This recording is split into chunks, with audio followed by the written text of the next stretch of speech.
Paris, and its symbol, the Eiffel Tower. Il y a de l'orage dans l'air, il y a de l'eau dans le gaz entre le jazz et la java. Not only does it enchant people with its beauty, it is also a true miracle of engineering.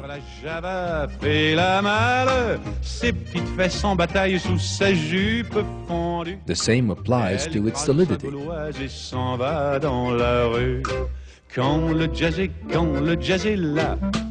The tower is capable of standing up to the strongest winds and shocks.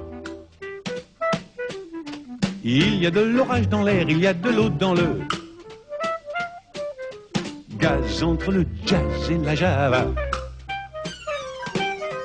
Quand j'écoute Béa, the source of the inspiration behind the Eiffel Tower is most interesting.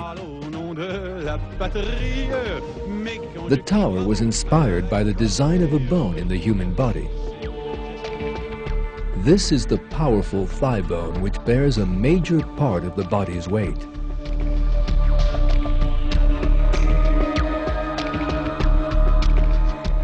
The anatomist Hermann von Meyer, studying the human skeleton in the early 1850s, realized something rather interesting.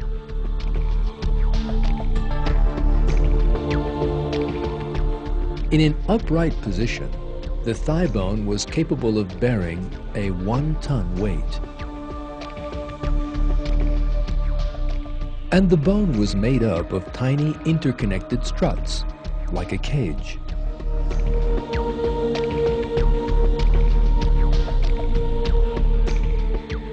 In 1866, the Swiss engineer Carl Kuhlmann realized that the structure of the bone rested on a very fine plan.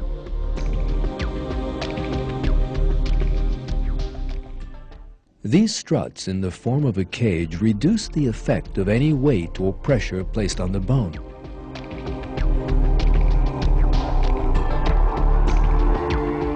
That is because they are arranged along the lines of force generated when standing.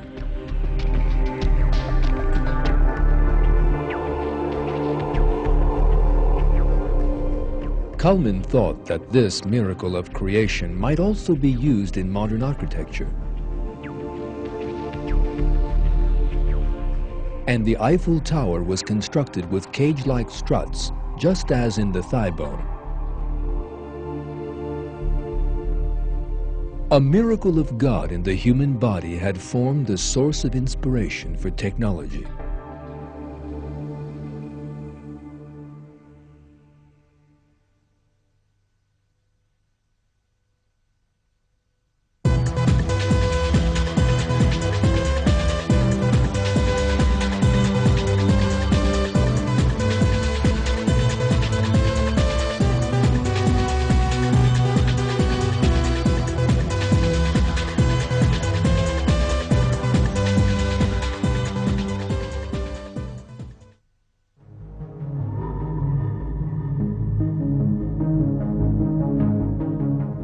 Information in nature is currently being used in a great many fields, from construction to the health sector.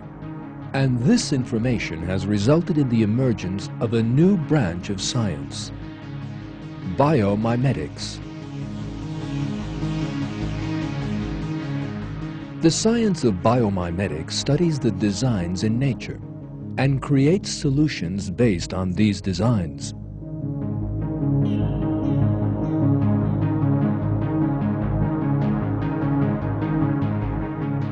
The reason why the designs in nature are so perfect as to inspire technology is that they are all the works of God.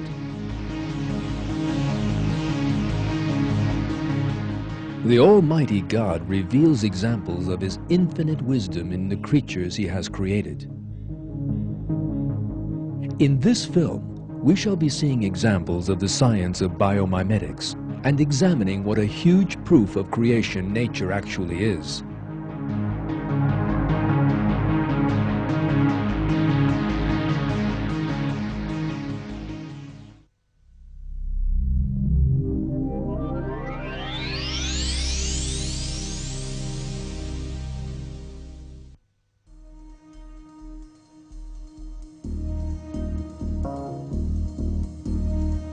A great many different materials are employed in nature, and these materials possess very special qualities.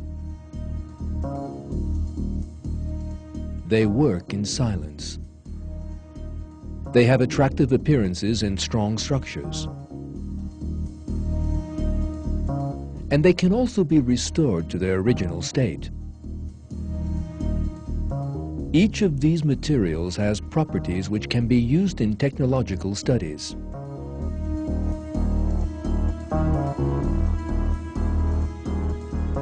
Porcelain is a frequently used material in daily life. It is found in a wide range of fields, from construction to the electricity sector. Its production requires temperatures of 1,000 to 1,500 degrees centigrade. Natural porcelain is also found in living things. One example is the shells of sea creatures.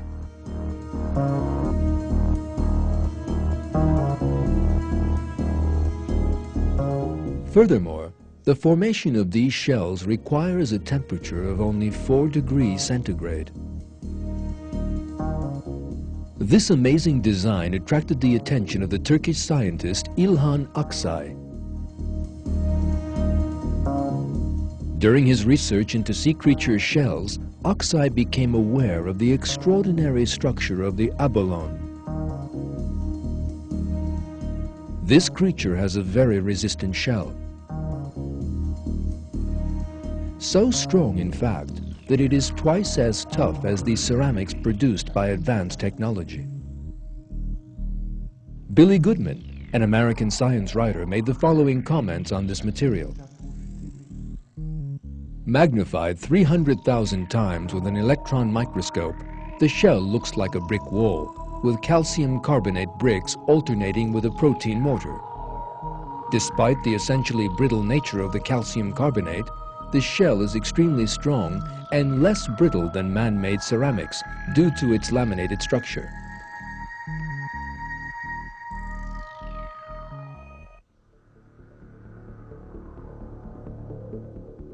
Inspired by these models, Aksay developed a very hard and resistant material, a laminated version of the boron carbide aluminium material. It is used as armor on U.S. military vehicles.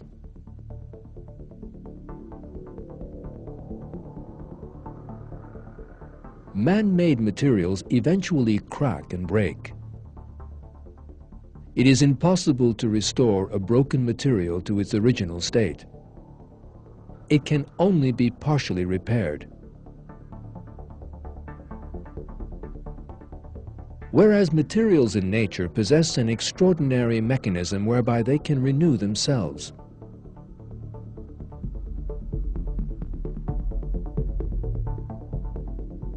Scientists studying this property have created self-renewing materials such as polymers and polycyclates.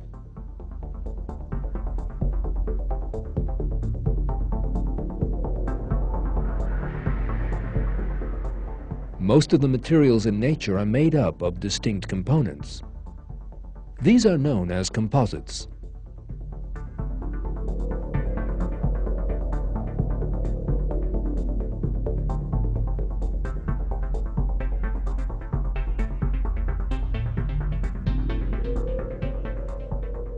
Fiberglass, used in a great many fields today, is an artificial composite. This material is light, strong, and flexible.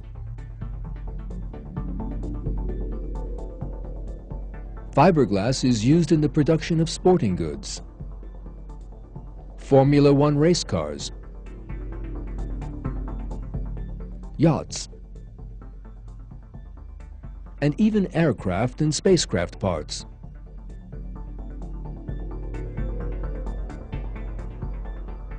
Yet this material has also been found in some living things, right from the day they came into being. One of these is the crocodile. The special tissue in the crocodile's thick skin has the same structure as fiberglass. This tissue is made very strong by the fibers it contains.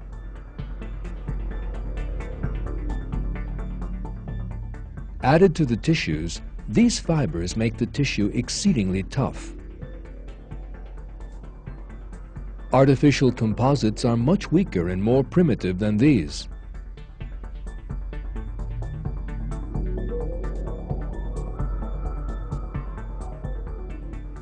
Natural composites, like all materials in nature, are an example of God's matchless artistry of creation. God indicates in the Quran that there are examples in the creatures He created.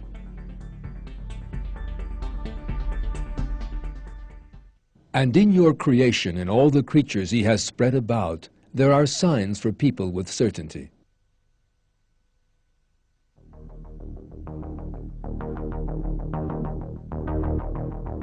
Another example of a natural composite are the tissues that join the muscles and bones together, tendons.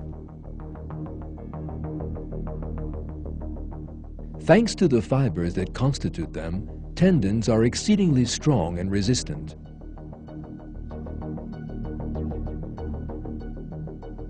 This explains why the tendon design has become a source of inspiration in the construction industry.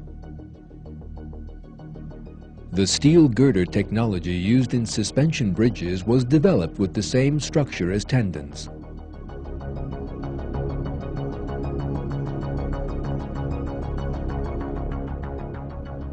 Janine M. Benyus from Rutgers University writes in her book on biomimicry,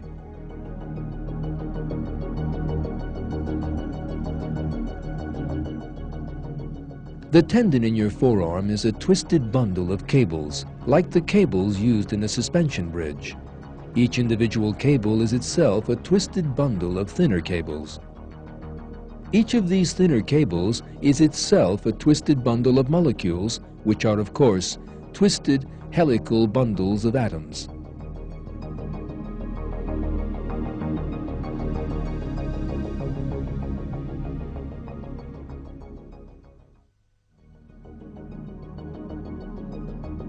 This incomparable design in the tendon is one of the proofs of the artistry in God's creation.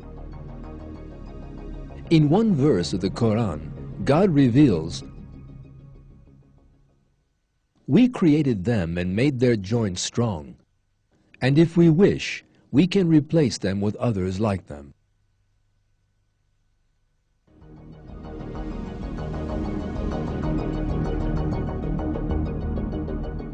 In nature, a great many different species of insects produce silk, yet the silk of one of these is really very special.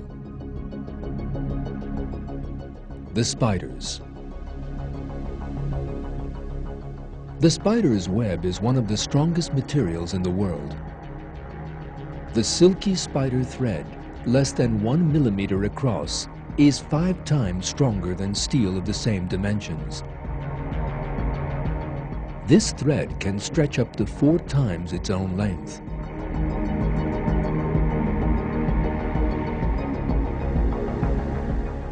It is so light that a thread stretching 3 times around the world would weigh no more than 1 kilogram. All spiders produce threads with different properties, and these threads can be restored to their original states. A spider can easily turn a damaged web back into silk again. For example, the spider, Diadematos, uses the secretion glands in its abdomen to produce 7 different types of thread.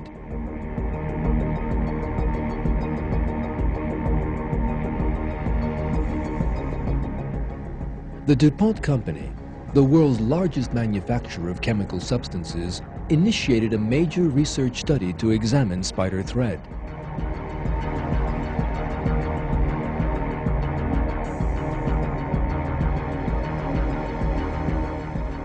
At the end of this long research, costing tens of millions of dollars, the molecular structure of spider thread was finally unraveled in the DuPont laboratories.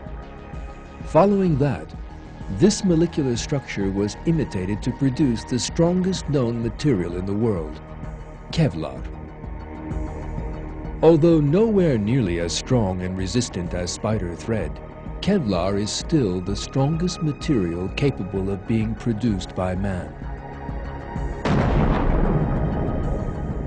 Traveling at 150 meters a second, a bullet makes a hole in whatever it hits, yet it cannot penetrate Kevlar.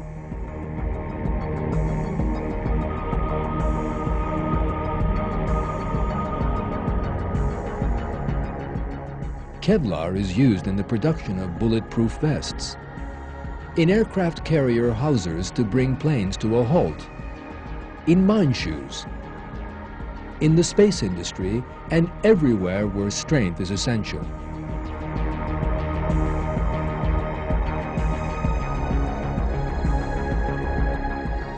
Yet spider thread, which man imitated to produce Kevlar, is a great deal stronger than Kevlar itself. In other words, using the most advanced technology and finest laboratories, the best scientists in the world studied the thread produced by a tiny insect and tried to imitate it. Even then, they still failed to match the ability of this tiny creature. That is because God created the spider. God gave this little creature the magnificent abilities it possesses.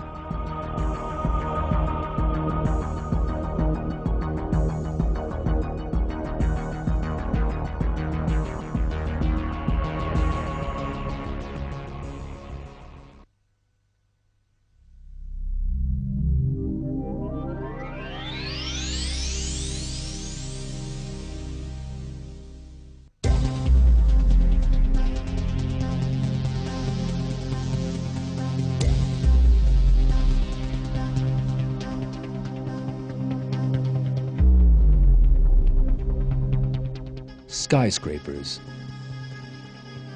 the pride of the 21st century.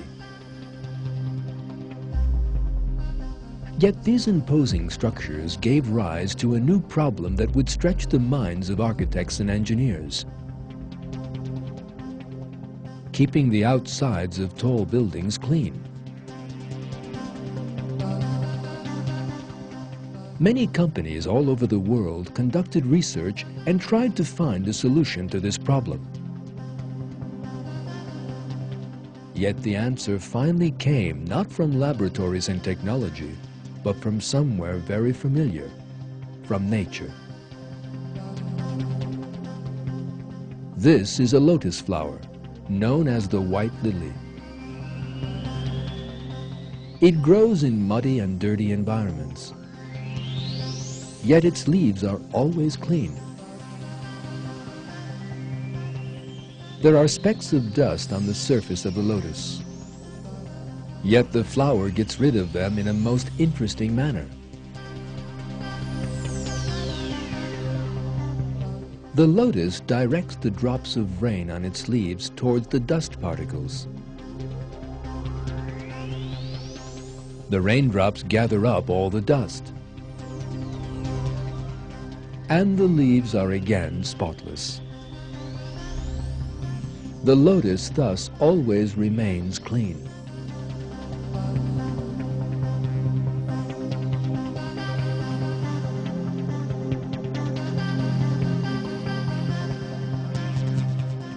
This feature of the lotus is today used in the design of building exteriors. One company, ISPO, even produced an external cladding material known as Lotusan. The difference between the two faces can be seen clearly. That on the right cleanses itself, just like the lotus, with raindrops.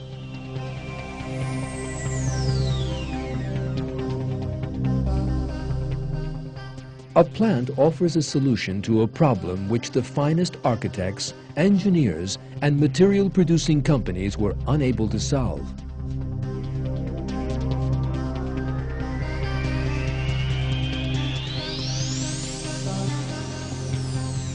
In order to solve the problem, the plant needs physics, chemistry, molecular biology, and industrial design. Yet it possesses neither eyes, ears, nor brain. The fact that the lotus plant possesses such a system, or that it is able to clean its outside in this way, is proof that God created it. This is how God reveals that there are proofs in plants in nature for people of understanding. It is He who sends down water from the sky. Thus we bring forth plants of every type with it. We produce green vegetation from it. We produce close-growing grain from it, and the palm trees laden with clusters of dates close at hand produced from pollen, as well as orchards full of grapes, olives, and pomegranates, which are so similar and yet dissimilar. Look at their fruit as He causes it to grow and ripen. In that there are signs for people who believe.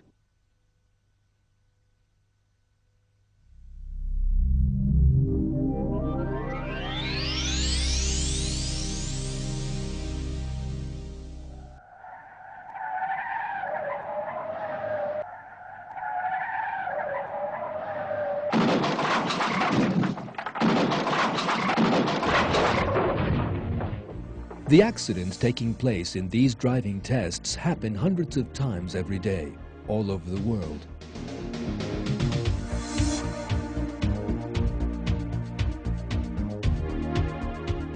Yet in the near future, we may be seeing no more of these awful accidents.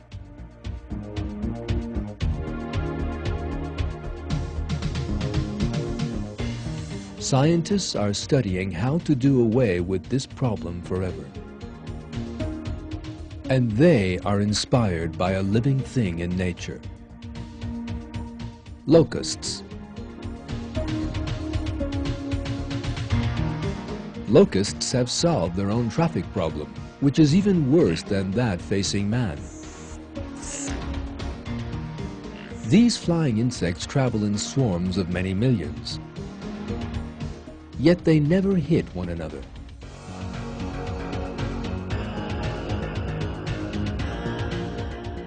The secret behind this is an electrical perception given them by God. An organ on the front of the locust sends out an electrical signal.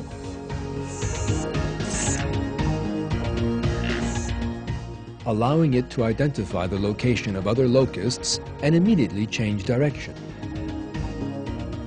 Modern scientists are thinking of using this method employed by locusts to solve the problem of traffic accidents, and are planning vehicles which can sense each other's presence.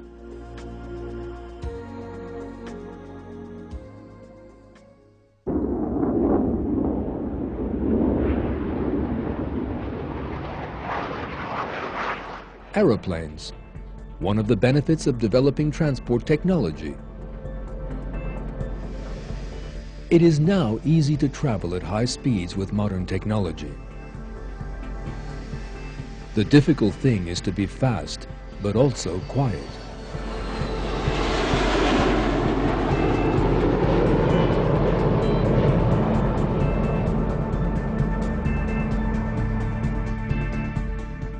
Every edge of the wing creates turbulence during flight.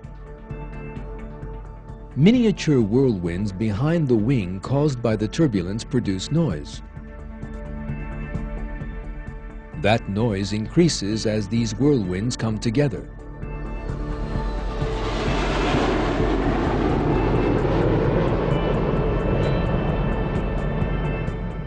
Engineers seeking to eliminate that noise turned in the direction of nature and found that the solution was already there.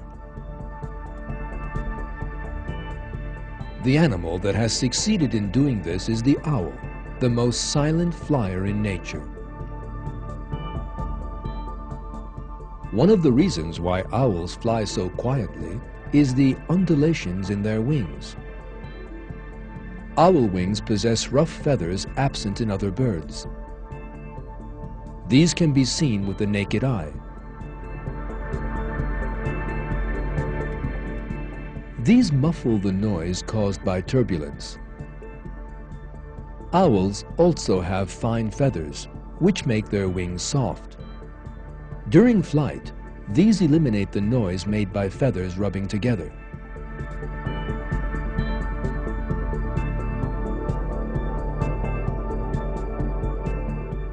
Modern designers have taken advantage of this property of owls' wings and are planning modifications to aeroplane wings.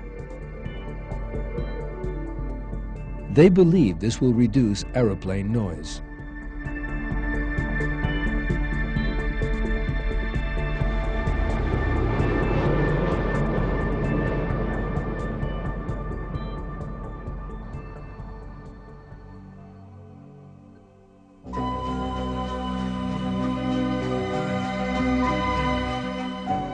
Butterflies.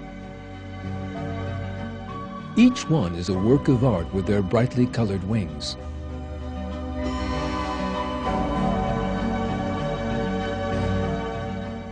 The surprising thing is that there is no pigment, in other words, a substance that produces color in them.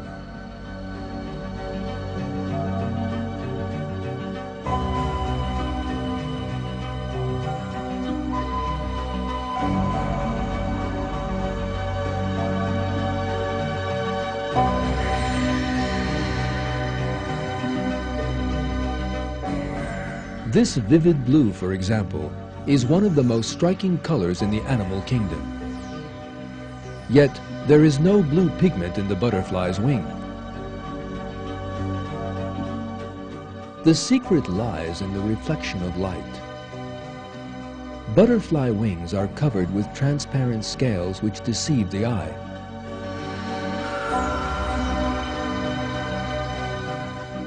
Scientists aim a laser at a single butterfly scale.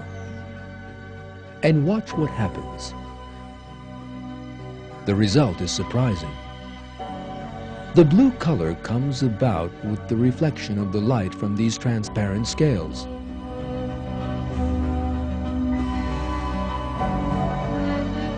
It comes about in the same way as the colors in a soap bubble.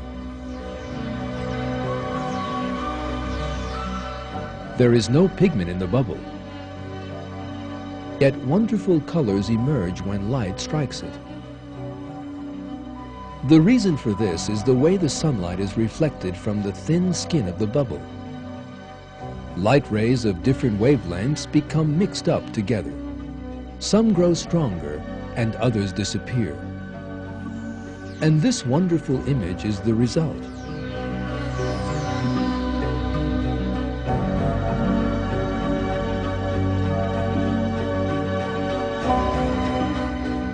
Every single butterfly scale contains layers made up of leaf-like membranes. These layers function like the surface of a soap bubble. Due to the way the light strikes these layers, all shades apart from blue are eliminated.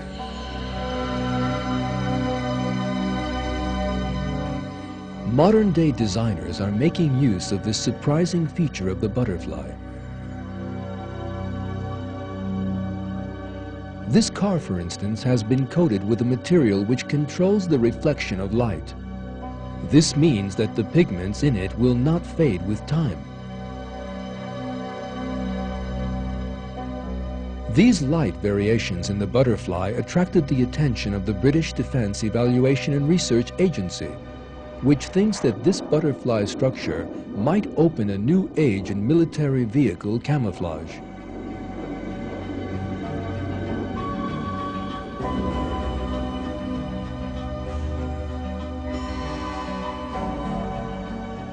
These examples once again reveal that, like other living things, butterflies have also been created with the design attributes necessary for their survival. This proves that God created them. God reveals His creative artistry in a verse from the Quran.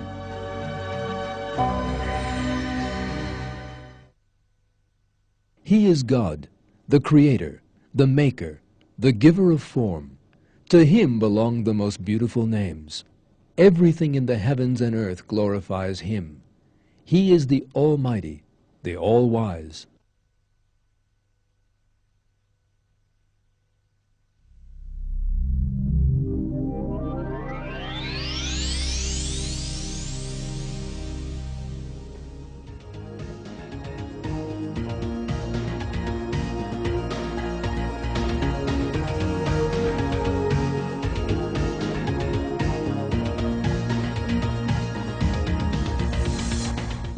Research into artificial organs has stepped up with today's advanced technological techniques. One of these is an artificial heart. Like the real heart, the artificial one consists of two ventricles. That is the only point of similarity between the two. Researchers have placed a motor between the two ventricles. This motor pushes the internal walls of the two ventricles, and the heart contracts. There is a receptacle in the pumps in the artificial heart, and there is another system for pumping the blood in the container. In the real heart, the container itself functions as the pump.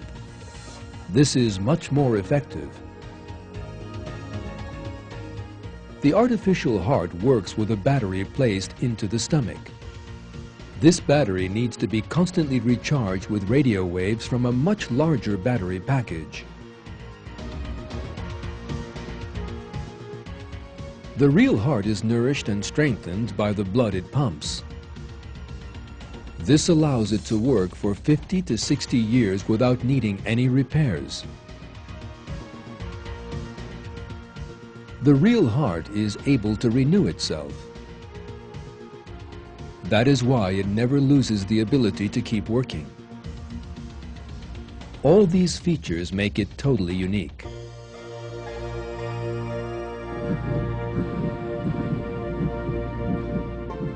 Stephen Vogel, a bioengineer from Duke University in America, states that the human heart can never be imitated. It's that the engines we have available, whatever their power output or efficiency, work so differently. Heart muscle is a soft, wet, contractile engine, and that's just unlike anything in our technological armamentarium. So you can't imitate a heart.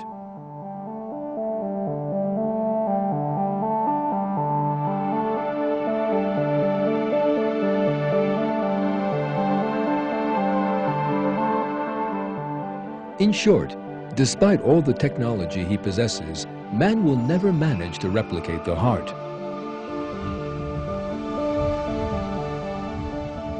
That being the case, is it not evident that those who maintain that this heart and the whole body which contains it should have emerged by chance, Darwinists, in other words, are making a huge mistake? God commands us to consider the proofs of creation and to give thanks to Him.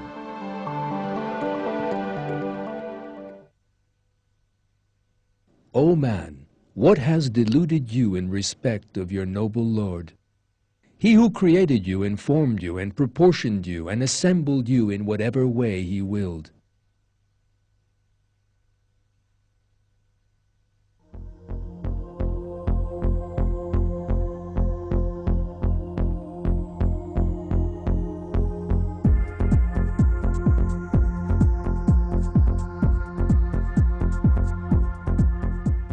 Viruses represent a serious threat to computer systems. They first enter the system and then multiply by reproducing themselves. They seriously damage the texts and data in the computer. Many companies, therefore, believe it is necessary to develop an immune system for defense against these viruses.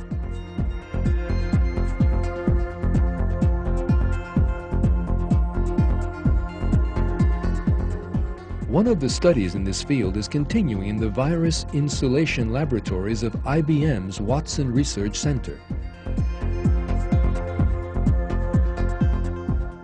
The inspiration behind it is the immune system in the human body.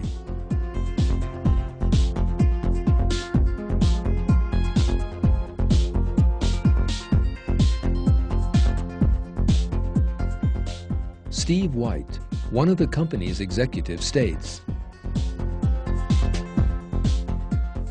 "It's only the existence of an immune system that allows the human race to exist. Only an immune system in cyberspace will allow it to exist.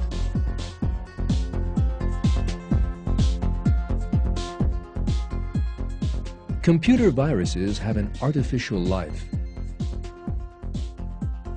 Just like biological viruses in nature, they use the system they find themselves in to reproduce themselves. Researchers set out from this point to study how the human immune system protects the body.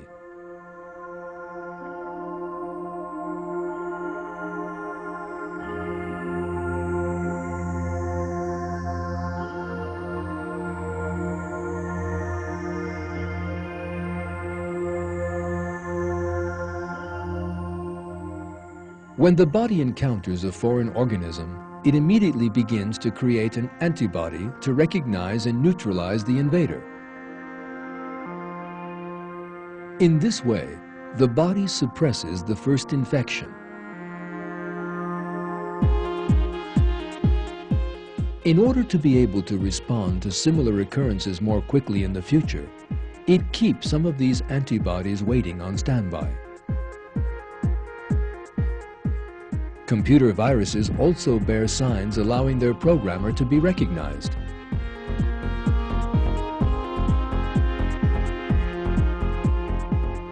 The virus scanner program in computers sends a warning that there is a virus in the computer whenever it encounters such a signature. In other words, antivirus programs contain an antibody to recognize the virus signature, if not the whole virus.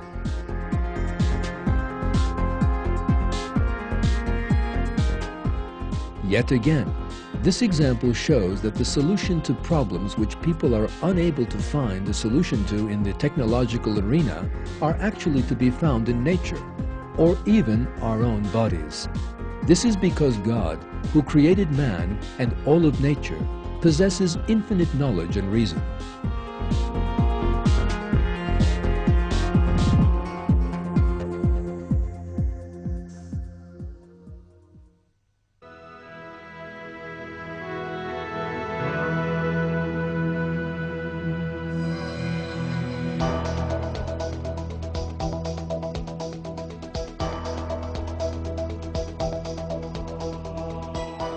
Cameras are produced along the lines of the human eye. As technology advances and the secrets of the eye are revealed, so the technological features of these machines multiply.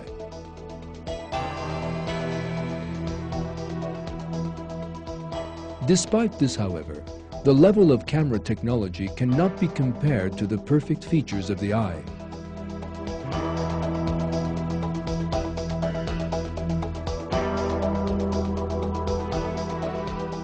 The first step in taking a photograph is setting the focus. This is done by hand in manual cameras or automatically in more sophisticated ones.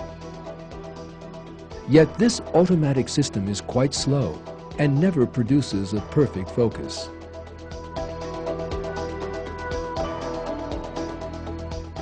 Whereas the human eye is constantly focusing, and in a very short space of time.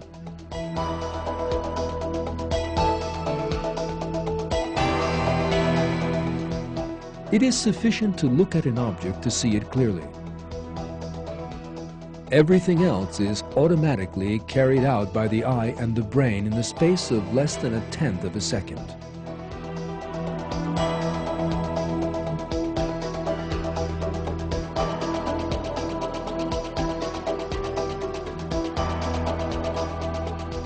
A picture taken by a camera in daylight is quite clear. Yet, if you take a shot somewhere dark without a powerful flash, you will end up with almost no image at all.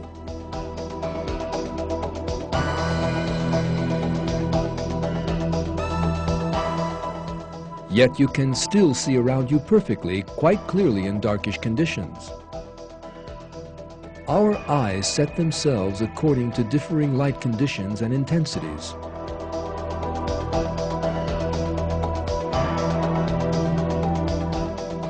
It is the muscles around the pupil that bring this about. These muscles open up in the dark, the pupil expands, and more light is allowed to enter the eye. In daylight, on the other hand, the pupil contracts, and the amount of light entering the eye decreases. This ensures that the image is always clear.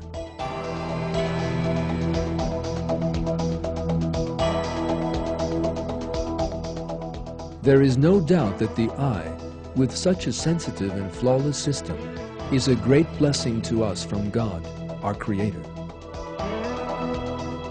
Indeed, in the Quran, God recommends that we think on this truth and give thanks to Him.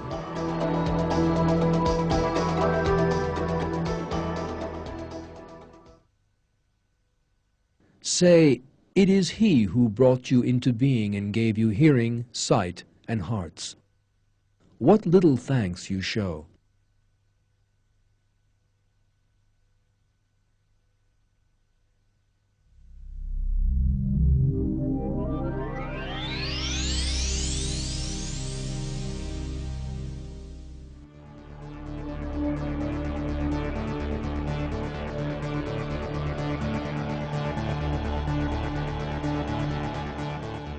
Working in the depths of the oceans or the wastes of space poses a considerable risk to divers and astronauts, despite all our high technology.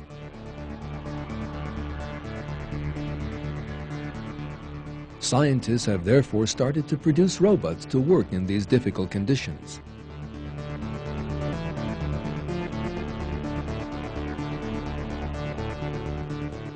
Robot technology has a new concept on its agenda at the present time. Biomimetic robots, or machines which imitate nature.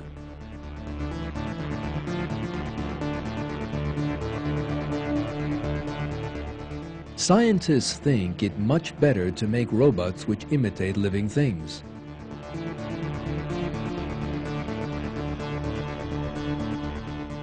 For instance, robots resembling scorpions or ants are made in order to carry out explorations in the desert, or resembling fish or lobsters for undersea research.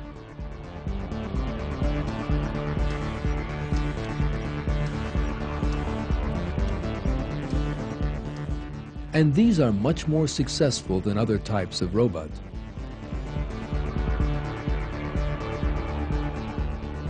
It is the flawless body designs of living things in nature that encourage scientists to imitate them.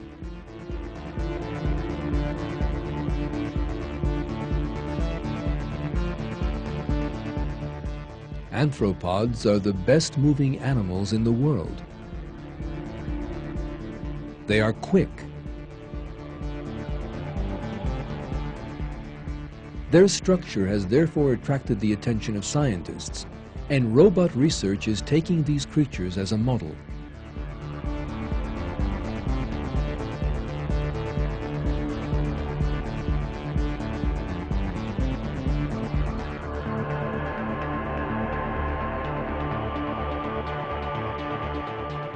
This robot is called Ariel. The robot expert is Ed Williams.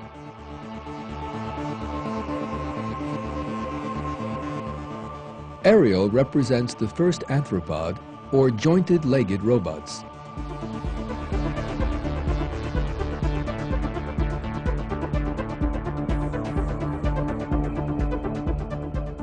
It was designed with the crab in mind.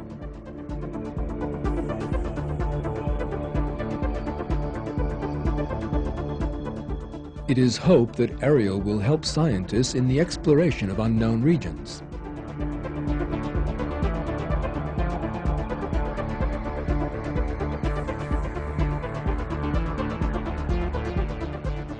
Yet there is a great difference between Ariel and real living things.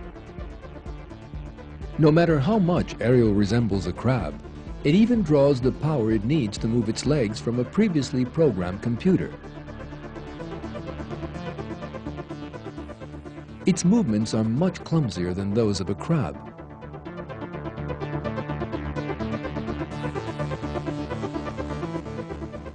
Even the very best robot bears no comparison with a real anthropod.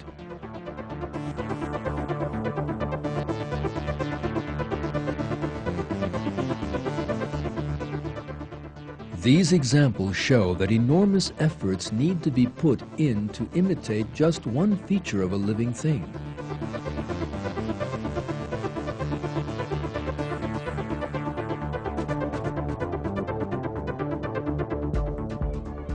Darwin's theory of evolution, on the other hand, claims that living things emerged with no planning, purely by chance.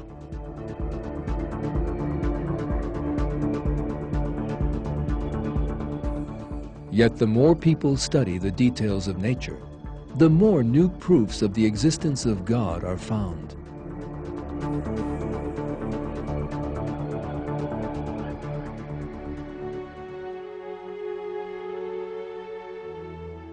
In this film, we have seen how nature serves as a source of inspiration for scientists. The structures in nature have been created with such immense perfection that not even man's greatest successes come anywhere near replicating them. This demonstrates the enormous might and knowledge God possesses, the creator of all of nature.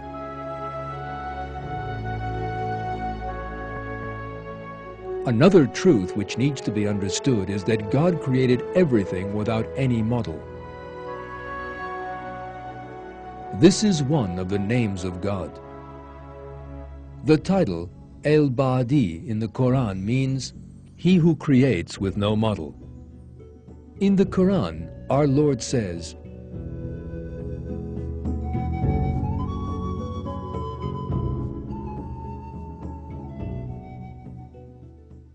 He is the originator of the heavens and the earth. How could He have a son when He has no wife? He created all things, and He has knowledge of all things. That is God, your Lord.